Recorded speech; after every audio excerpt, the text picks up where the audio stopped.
Pai, nesse momento nós queremos te agradecer. Nós queremos te agradecer porque apesar de sermos tão falhos, apesar de termos tantos defeitos, tantas limitações, Tu tens sido um Deus tão bom para conosco. Nós queremos te pedir perdão porque somos tão maus. Nós queremos te pedir perdão porque somos tão pecadores. Porque somos tão avarentos. Porque somos tão cheios de si. Porque tão rápido, com tão pouco, nós nos perdemos. Nos perdoa. Nos perdoa por sermos tão falhos, tão fracos, tão pequenos. Nos perdoa por muitas vezes pronunciarmos as palavras que não deveríamos pronunciar. Nos perdoa por muitas vezes pensarmos o que não deveríamos pensar.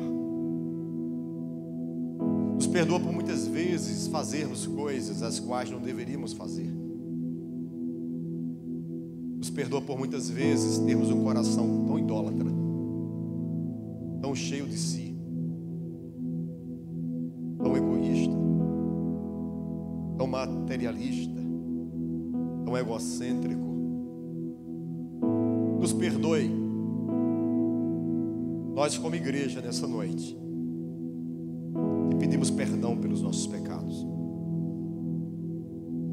Te pedimos perdão pelas nossas falhas. Eu, como pastor dessa comunidade, eu oro pela vida de cada um nessa noite. Pai, tenha misericórdia. Tenha misericórdia de cada um dos teus filhos nessa noite. Não retires de nós a tua alegria da salvação. Não retires de nós o teu Santo Espírito. Porque a vida não fará sentido se não nos movermos em Ti. A vida não fará sentido se não sentirmos a alegria, o fogo do Espírito queimando dentro de nós. Distante de Ti seremos os piores seres humanos dessa terra. Distante de Ti seremos totalmente vazios. Distante de Ti seremos, Deus, monstros. Nos livra de nós mesmos. Nos livra das nossas arrogâncias. Nos livra dos nossos eu. Nos livra de sermos tão confiantes em si mesmo. Nos livra. Ó Espírito de Deus, nos levanta como um povo que se rende à Tua palavra, como um povo que almeja, mesmo sabendo suas imperfeições, almeja viver algo novo, algo mais intenso contigo. Eu te oro nessa noite, Deus, por todos os meus irmãos que se encontram nessa nave. Eu te oro nessa noite por todos os meus irmãos que se encontram assistindo essa live. Eu oro para que o coração dos meus irmãos lá em Vertentes, o coração de Marília, o coração de todos os teus filhos, aonde eles estiverem, que o Senhor nos faça cada vez mais sermos temente a Ti. Que vemos perder muitas coisas, mas não o temor, porque o temor é o princípio de toda a sabedoria. Não nos deixa nos tornarmos frios, porque se nós nos tornarmos frios, Tu irás nos vomitar, Tu irás nos expulsar. Não queremos ser mornos, também não queremos, mas nos aquece, para que o mundo veja Cristo em nós. Aquece as nossas vidas, nos faz olharmos para dentro de nós e percebermos que precisamos melhorar, que precisamos evoluir, que precisamos de fato ser uma carta viva. Que o mundo olhe para mim, que o mundo olhe para os meus irmãos e vejam simplesmente Cristo e nada mais. Deus, que nessa era onde muitos têm se perdido, que o Senhor nos levante como um povo que entendeu que somente Cristo e nada mais, somente a Tua palavra e nada mais, Senhor, não queremos ser a geração que vai brigar por políticos. Não, não. Não queremos ser a geração que vai ter indiferença com o outro por conta de partidos políticos. Que a nossa bandeira seja apenas uma, Cristo. Que a nossa bandeira seja o Evangelho. Que a gente brigue sim por essa bandeira. Que a gente sim se entregue por essa bandeira. Que a gente venha militar sim por essa bandeira. Pois essa bandeira é a razão que nos faz estarmos aqui nesta noite. Pai, eu te peço nessa noite por cada um dos meus irmãos que estão aqui nesse lugar. Que o teu Espírito paire nesse ambiente. Que o teu Espírito domine as mentes e os corações. Que teu Espírito traga o afastado para diante de ti. Que teu Espírito nessa noite levante o caído, o abatido, o fraco. Que teu Espírito nessa noite renove as forças do desmotivado, daquele que entrou por essas portas hoje e que chegou aqui simplesmente à graça, se arrastando. Eu oro e profetizo, seja nessa noite aquecido pela visitação do Espírito Santo de Deus. Que o Espírito de Deus te chacoalhe nesta noite. Que o Espírito de Deus te faça você despertar nessa noite. E que o Espírito de Deus faça você acordar desse sono. E como disse Paulo, levanta tu que dormes e ressuscita entre os mortos. Que haja um avivamento intelectual, um avivamento espiritual nas nossas vidas. E nessa noite os teus filhos estejam cativos a tua palavra, em nome de Jesus.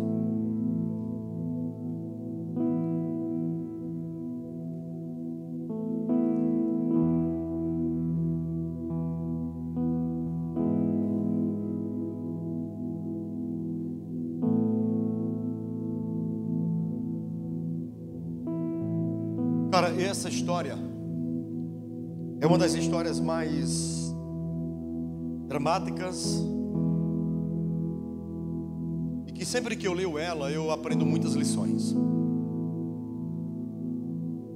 porque o texto que nós lemos relata-nos a história de uma família, relata-nos a história do pai Isaac e os seus dois filhos Jacó e Esaú. Deus fez uma promessa ao seu filho Abraão, dizendo que faria dele uma grande nação. Abraão gerou a Isaac, Isaac gerou Esaú primeiro, e em seguida nasceu Jacó. E a promessa que Deus tinha feito a Abraão, que faria dele uma grande nação, deveria recair sobre o primogênito, sobre aquele que nasceu primeiro, ou seja, sobre Esaú. Hoje nós deveríamos ler ou orar como os hebreus oram: Deus de Abraão, Deus de Isaac, e deveria ser Deus de Esaú. Mas não é assim que lemos, não é assim que oramos. O judeu, quando vai orar, ele vai dizer Deus de Abraão, Deus de Isaac, Deus de Jacó. E essa mudança de trajetória, essa mudança de bênção, deu-se justamente nesse contexto que nós estamos lendo aqui. A narrativa bíblica nos diz que Esaú tinha saído para caçar, e ele volta da sua caça trazendo consigo algum animal. E quando ele volta exausto, ele volta com muita fome. E quando ele chega em casa, ele se depara com uma sopa. Algumas Bíblias vão dizer que era uma sopa de lentilhas. Não sabemos que legume seria essa, que fruta seria essa, mas era uma sopa, era um ensopado. E quando ele chega, ele dirige-se a seu irmão Jacó e diz: dai-me um pouco desse teu ensopado, porque eu estou morrendo de fome. E naquele momento Jacó olha para ele e diz: eu te dou, mas se você jurar que o direito de primogenitura, as bênçãos do primogênito cairá sobre mim.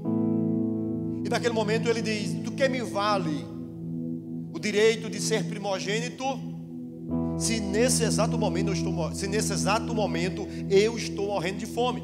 Fica com o direito para ti. E naquele momento ele pegou o seu ensopado, entregou a seu irmão Esaú. Aparentemente, apenas uma conversa entre dois irmãos. Afinal de contas, não estavam em um cartório para registrar isso. Afinal de contas, não tinha testemunhas para verificar isso.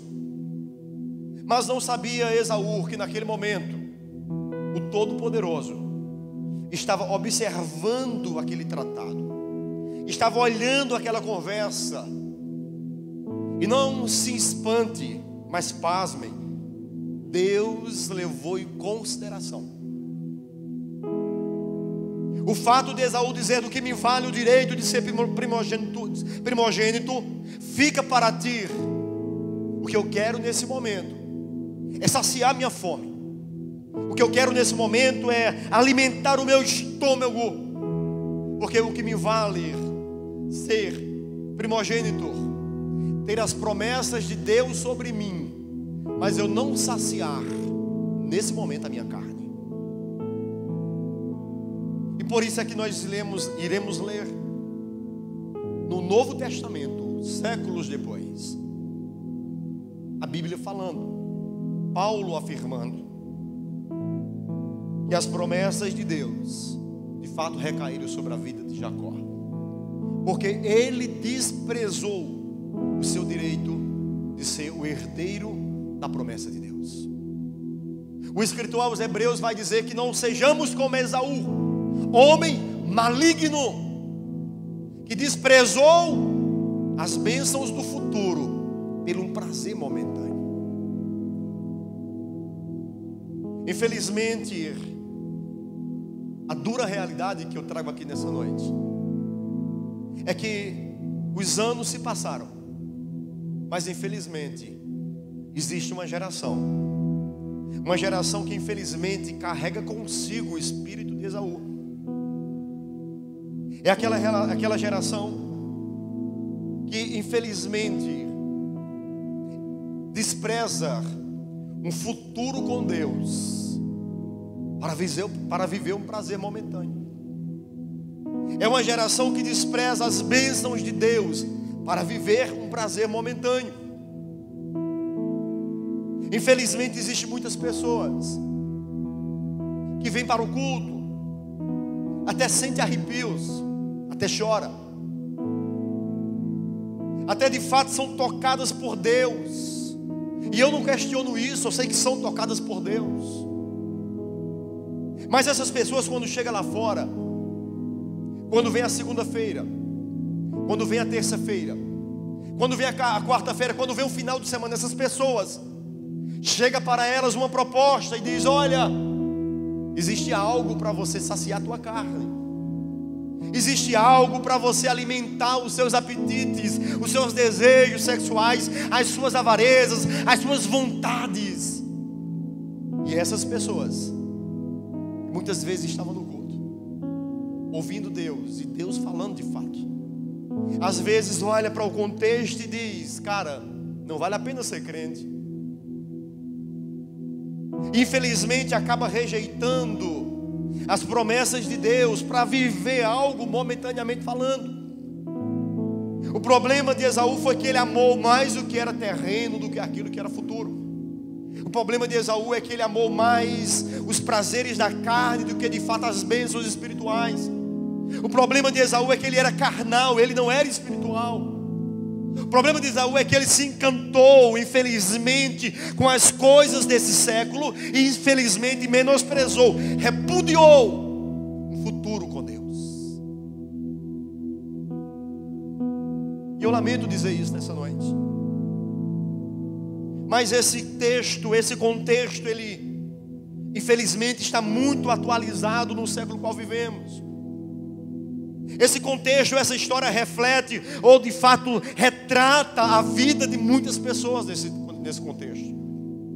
Pessoas que vêm para o culto, que ouvem a palavra, mas que infelizmente não conseguem dizer não. Há uma proposta carnal, há algo que é colocado diante de si.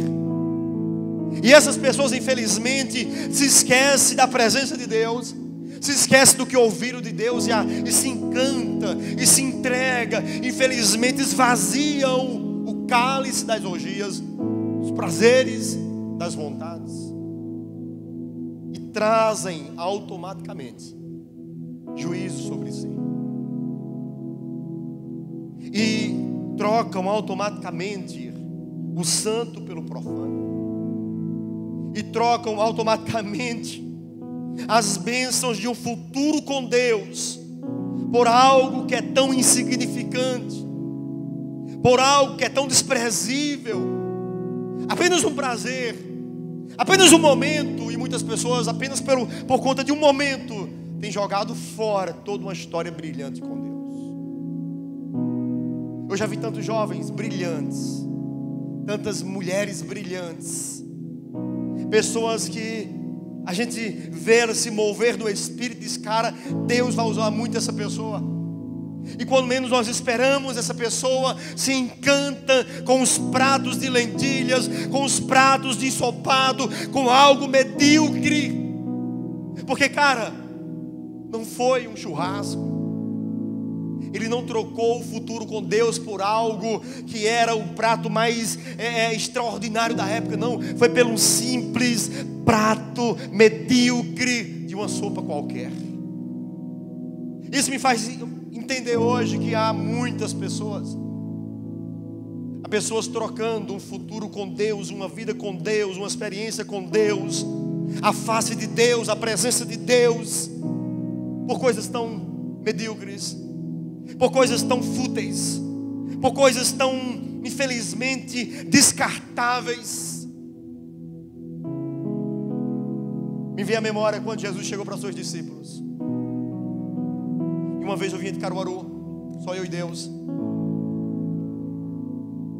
e eu vinha dirigindo meu carro, e Deus começou a falar ao meu coração, dizendo: meu filho, está vendo Neymar? Aquele menino tem todo o dinheiro que alguém poderia querer ter. Deus falando no meu coração. Aquele menino, ele pode comprar casas no Brasil, casas na Europa, casas na América, aonde ele quiser ele pode comprar. Mas, meu filho, não vale a pena. Não vale a pena o homem ele ganhar o mundo inteiro e perder a sua alma. E Deus falava no meu coração, porque o máximo que um homem pode viver é 70 anos. Mas depois de 70 anos vem uma eternidade. E uma eternidade sem mim não tem preço. E eu comecei a chorar de uma forma descontrolada dentro do meu carro. Porque Deus literalmente me mostrou um filme do que é o homem se encantar com o mundo e viver a vida eterna sem Deus. Não vale a pena. Não vale a pena nós, infelizmente, negarmos um futuro com Deus simplesmente por encantos desse mundo, por coisas tão insignificantes, tão passageiras. A vida passa num sopro. Assim, ó, eu tenho 41 anos hoje.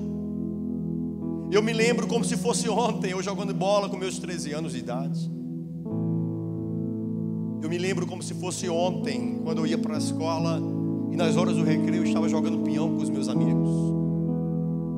E não parece que se passaram 25 anos. Parece que foi ontem. Porque a vida é assim, passa. Quando menos esperar, eu estarei pregando para vocês aqui, ou em qualquer outro local, talvez com meus 70 anos, 80 anos, e dizendo: meus irmãos, a vida passa tão rápido.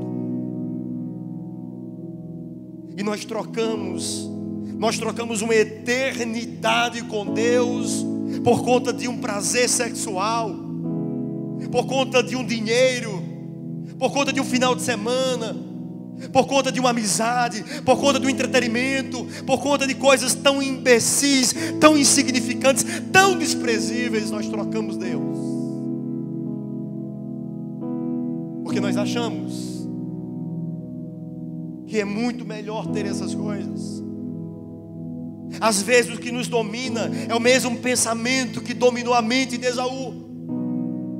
O que me serve uma eternidade, se nesse momento eu estou querendo algo para mim. Um dos homens mais sábios que essa terra já conheceu chama-se Salomão. E Salomão ele vai dizer: pega o teu pão, joga sobre as águas, porque depois de muito tempo tu a encontrarás. Ele estava dizendo o seguinte: olha, vale a pena você renunciar agora o teu pão, o teu desejo, a tua carne, a tua vontade, para depois você se encontrar com o Redentor e viver uma vida eterna com Ele. Por isso é que Salomão também vai dizer: jovem, lembra-te do teu Criador no dia da tua juventude, da tua mocidade. Infelizmente esse texto ele traz uma grande realidade da população atual, dos crentes atuais. Infelizmente há uma geração dominada por esse espírito de Esaú. Uma geração que se encanta, se entrega com muita rapidez, com muita facilidade diante das propostas que são colocadas diante de si. Satanás chega e apresenta e simplesmente nós nos entregamos e negamos e pecamos contra o nosso Criador. Eu sempre fui crente pentecostal e eu sei que Deus fala. Eu me lembro que eu fui para uma vigília, um círculo de oração. Tinha me convertido. E eu lembro que Deus chegou para mim, usando uma irmã, e disse: meu filho, vão vir muitas propostas para você, mas todas elas são pratos de lentilhas. Não aceite. Ouvi a palavra, agarrei nela e fui para casa. Quando eu cheguei em casa, eu morava sozinho num apartamento. Tinha uma irmã me aguardando na porta do meu apartamento. E não estou agindo com demagogia aqui, mas a menina era a mais bela que tinha na igreja. E na hora que eu ia chegando no meu apartamento, ela estava me esperando. Essa menina hoje, ela vive uma vida muito promíscua. Infelizmente entrou por caminhos que não deveria ter entrado. Mas eu sabia, na hora que eu vi aquela menina, eu disse: cara, o que Deus me falou há minutos atrás está começando a acontecer agora. E ela queria entrar no meu apartamento comigo. Eu disse: ó, dedinho atrás, Satanás, ó, tô atenado. E começou a vir, cara, tudo aquilo que Deus falou ali. Tudo. Mas eu estava firmado naquilo que eu vi. Porque, cara, eu digo isso com muita convicção e com muita autoridade. 9 de maio de 1999, eu estava em um culto como esse. E eu levantei minha mão e eu vim para frente e eu recebi a oração. Cara, a partir daquele momento eu estava entrando num negócio para ser verdadeiro. Eu não estava entrando para brincar com Deus, eu estava entrando para de fato renunciar a mim mesmo. Paulinho, foi fácil? Não é fácil, até hoje não é fácil. Mas eu estava muito convicto. O que me impactou, cara, era extraordinário. Eu já contei para vocês aqui que quando eu senti Deus pela primeira vez, eu passei quase que 24 horas chorando constantemente, sem conseguir me controlar. Então o que eu tinha provado era algo que o mundo nunca me ofereceu. Prazeres passageiros, sexuais, sei lá, eles são momentâneos e passageiros, mas o prazer de sentir Deus eu nunca tinha sentido. E quando eu sentia, a minha carne estremecia, eu chorava descontroladamente. Eu cheguei em casa, eu fui tomar banho chorando, porque eu não conseguia me conter diante daquilo. Aquilo que eu senti, eu entendi que é o mais belo, o mais prazeroso que o homem poderia sentir nessa terra. E não tinha prato de lentilhas nenhuma, não tinha proposta alguma que me tirasse, que me fizesse eu renunciar. Eu estava convicto que se nessa carne eu estava provando daquele prazer com Deus, imagina uma vida eterna com Ele. Uau, eu não queria deixar isso passar. E é isso que nós precisamos entender hoje. Porque Satanás sempre vai estar batendo na tua porta,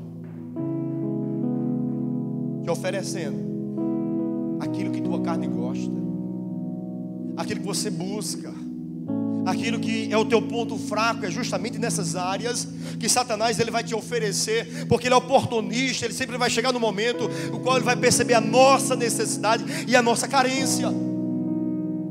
Mas precisamos estar totalmente alertas, precisamos estar totalmente vigilantes, atentos, para que de fato nós não venhamos trocar uma experiência, um futuro com Deus, uma promessa com Deus, por conta simplesmente de algo que passa. As pessoas se perdem muito fácil.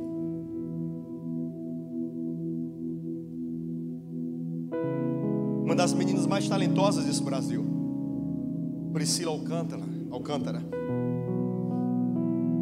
que compôs músicas belíssimas,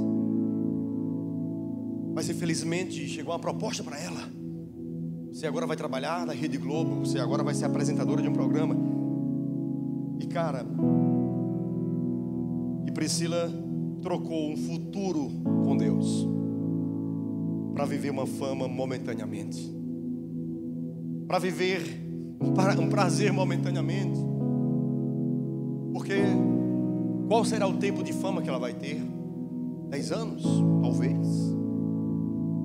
E depois? Não vale a pena o homem ganhar o mundo inteiro e perder a sua alma. Não vale a pena trocarmos nosso Jesus por algo insignificante, por algo que não é palpável. Não vale a pena.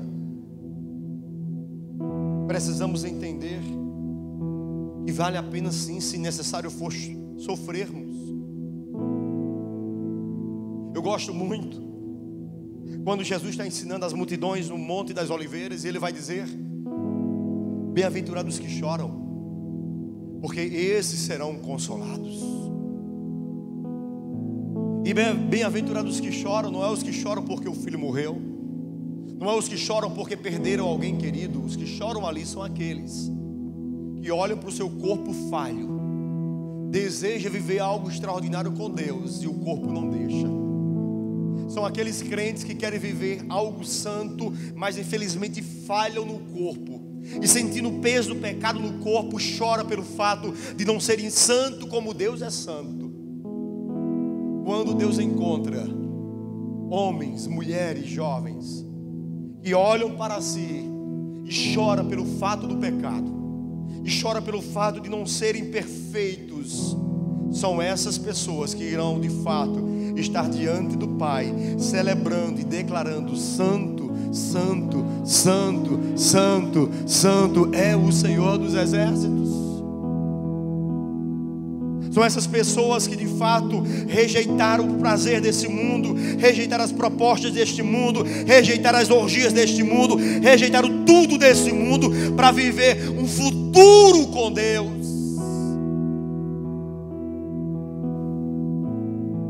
Porque, cara, as pessoas que deixaram Deus por conta de um prazer momentâneo, por conta de uma farra passageira, por conta de um bem material, por conta de uma fama, essas pessoas até podem sim esvaziar o cálice do prazer, o cálice da orgia, o cálice da fama, mas por dentro estão vazias, estão parecendo uma lata seca.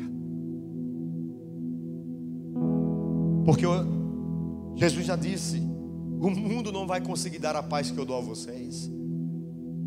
E ele disse: eu vos dou a paz que o mundo não dá. Que paz é essa? É a paz de sentirmos o nosso corpo o fato de sermos um pecador. É de percebermos que estamos renunciando coisas que muitas vezes queríamos fazer, mas no final das contas a gente se sente completo, repleto, satisfeito, porque nós percebemos que o Espírito de Deus habita em nós. Eu vou te fazer uma pergunta aqui nessa noite.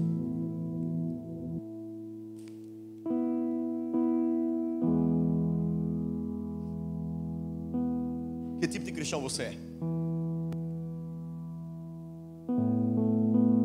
Somos uma geração de Esaú, que se rende diante das propostas? Ou somos uma geração de João Batista, que não se rende diante das propostas? Que se preciso for executado, é morto, mas não nega o seu Senhor. Que geração somos nós? Quem é você quando está fora desse culto? Quem sou eu quando estou fora desse púlpito? Precisamos entender que Deus nos convida a entendermos que o futuro com Ele vale muito mais a pena. O futuro com Deus, ele talvez seja doloroso, talvez seja. Talvez você de fato vai sofrer porque você vai querer fazer coisas e você não vai poder fazer. Mas cara, nada se compara. Nada se compara a termos certeza da nossa salvação. Nada se compara a olharmos para nós pecadores e percebermos que estamos no centro da vontade do Pai. Cara, nada se compara com isso. Não tem prazer, não tem propósito, não tem nada que se compare a isso. A nós, como seres humanos tão falhos, sentimos a presença de Deus. Eu estava essa semana em minha casa, e não tem aquele momento que Deus resolve te visitar sem você chamá-lo? Foi mais ou menos isso. Terminei meu expediente, era mais ou menos 6 horas, fiquei no meu computador, dando baixa em algumas coisas. E cara, de repente, eu comecei a sentir Deus naquele ambiente de uma forma tão grande, tão gigantesca. E eu comecei a chorar automaticamente ali. E Deus começou a me mostrar o cuidado dele com a minha vida. E Deus começou a me mostrar, meu filho, ó, vale a pena. Eu sei que é difícil isso, eu sei que é difícil isso, eu sei que não é fácil para você isso, mas vale a pena. Mano, e eu comecei a chorar de uma forma descontrolada. Isso foi agora, sexta-feira. E eu comecei, é como se Deus, ele, imagina o teu pai, ele resolve te visitar. Eu sei que Deus habita em nós. Mas é como se de repente Deus chegasse e dissesse: meu filho, eu quero ter uma conversa contigo aqui. E dissesse: olha, está valendo a pena. Eu sei que é difícil, eu sei que você tem que renunciar a isso. Eu sei que há calúnias aqui, há injustiças aqui, mas está valendo a pena. Eu estou com você. Eu comecei a chorar, cara, de uma forma tão maravilhosa. Não era de tristeza, cara. Eu comecei a chorar porque eu disse: cara, Deus está aqui. Cara, e eu comecei: cara, como é bom servir a Deus, mano. Como é bom saber que não estou só. Como é bom saber que Deus está se agradando da minha fidelidade para com Ele. Como é bom saber que Deus está dizendo: eu estou me agradando. Como é bom, cara. Eu imagino Jó lendo hoje a história dele, que no dia ele não sabia, né? Jó de repente, quando chegar, descobriu, sabia que um dia Satanás foi lá no trono de Deus e bateu um papo com Deus. E Deus disse: olha, observasse o meu servo Jó, porque na terra não há ninguém igual a ele. Homem reto, homem íntegro, homem que se desvia do mal. Esse é meu servo Jó. Uau! Quando nós partimos daqui, porque nesse exato momento existe uma conversa, existem memoriais de Deus acerca de quem eu sou e acerca de quem você é. Se hoje Satanás chegasse diante de Deus e Deus olhasse para a terra e olhasse para você, o que Deus falaria a teu respeito? Quando ele olhou para Jó, ele disse: está vendo meu servo Jó? Homem íntegro, reto, temente a mim, se desvia do mal. E o que Deus diria a Satanás acerca de você? Será que Deus diria para você: observasse a minha serva, observasse o meu servo? Você envergonharia ou você iria dar prazer a Deus? Eu não estou convidando você para você ser perfeito 100%, porque nesse corpo, eu já disse isso, já preguei isso. Esse corpo aqui, nós iremos falhar muitas vezes sem querer. Agora, existem pecados que estão no meu controle. Existem pecados que é eu que digo não vou e ponto final. Existem pecados que digam: eu não vou porque não pecarei eu contra o meu Deus, contra o meu Senhor. Precisamos entender isso, cara. Eu tenho orado por vocês. Eu tenho profetizado aqui que Deus está levantando uma geração de santos. Não é uma geração de Esaú, não. Eu repreendo essa afirmação. Você não é descendente de Esaú. Você não tem o espírito de Esaú. Você tem o espírito de João Batista, o espírito de Daniel, que não se dobrou diante dos altares da Babilônia. Você tem o espírito de Sadraque, Mesaque e Abednego, que disse: ou adora ou é jogado dentro da fornalha. E ele diz: pode jogar, mas eu não negarei o meu Senhor. Eu não irei me prostrar diante das propostas deste mundo, porque eu sei em quem eu tenho crido. E a minha oração é que Deus os levante nessa cidade, não como uma geração que vai envergonhar o nome dele, mas como uma geração que será a glória do Todo-Poderoso. Eu profetizo sobre esse galpão que muitos olharão para a tua vida e não irão dizer: mas ó, a rede social dela. Não, vão dizer: cara, que mulher de Deus, que homem de Deus, que jovem de Deus, porque você irá refletir o que de fato Jesus faz na tua vida. Eu profetizo que você será, porque Deus sim é quem vai transformar você, a ponta do cabelo, a ponta do pé. Eu tenho dito aqui, às vezes eu vejo comportamentos das minhas ovelhinhas, e como pastor eu tenho um certo limite. Só posso ir até aqui, não dá para avançar. Mas eu entendo que quando eu não consigo ir, porque eu preciso respeitar o espaço do outro, Deus ele entra e ele diz: meu filho, não se preocupe não, a sua função é só ir até aí, deixa que agora é comigo. O seu cajado não machuca tanto, mas deixa comigo, que o meu eu sei como fazer, eu sei como trazer. Eu creio sim que Deus irá lapidar cada um de nós, que Deus irá de fato tratar cada um de nós, porque Ele já disse em sua palavra: aqueles que o Pai me envia, aqueles que o Pai me entregou, aqueles que o Pai me deu, de maneira nenhuma irei jogá-los fora. Você pertence a Deus, você foi entregue a Deus, você já foi selada e selado pelo Espírito de Deus. Talvez alguns processos precisam ser melhorados, aperfeiçoados, mas eu entendo que Deus irá fazer aquilo que eu não consigo fazer, aquilo que precisa ser trazido, corrigido na tua vida. A minha oração é que o Espírito de Deus trate com você no secreto, no oculto, para que de fato você seja totalmente transformada e transformado pelo poder dele. Eu profetizo que ainda irei receber muitas mensagens de todos vocês, dizendo: pastor Paulinho, que menina extraordinária é aquela, que rapaz extraordinário é aquele. Só em ver a rede social dele ou dela, eu já fui edificado, fui transformado. Esses dias minha esposa estava em Jataúba e tocou-se no nome de uma menina que é aqui do galpão. E essa menina vivia uma vida muito errada anteriormente. E a pessoa disse: tu é fulano da tua igreja? Eu disse: é. E a moça não é crente, disse: rapaz, como Deus é bom, porque quem era aquela menina? E eu entro na rede social dela hoje, ela falando de Jesus constantemente lá. Traz ela lá falando de Deus. Cara, Deus transforma mesmo. Cara, veja que o comportamento da menina, só o comportamento estava fazendo com que Deus mudasse pessoas lá, fazendo com que outras pessoas observassem e dissessem: cara, Deus realmente transforma. Nós vamos entender que nós fomos convocados, chamados, comprados. Cara, reflete comigo agora um pouquinho.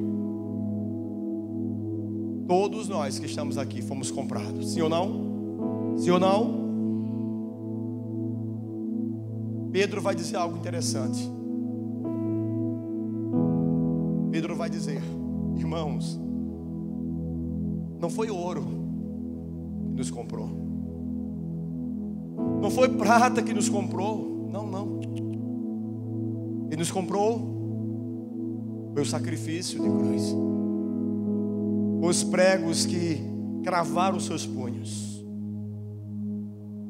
As chicotadas foi por mim e por você. Nós fomos comprados por um preço de sangue. Então você tem por obrigação de dizer não às propostas do mundo e entender que o teu sacrifício, o sacrifício do nosso Senhor, é para nós vivermos uma vida santa como Ele é santo. Deus não aceita menos que isso dos seus filhos. Coloca em pé. Para cá, Flavinho.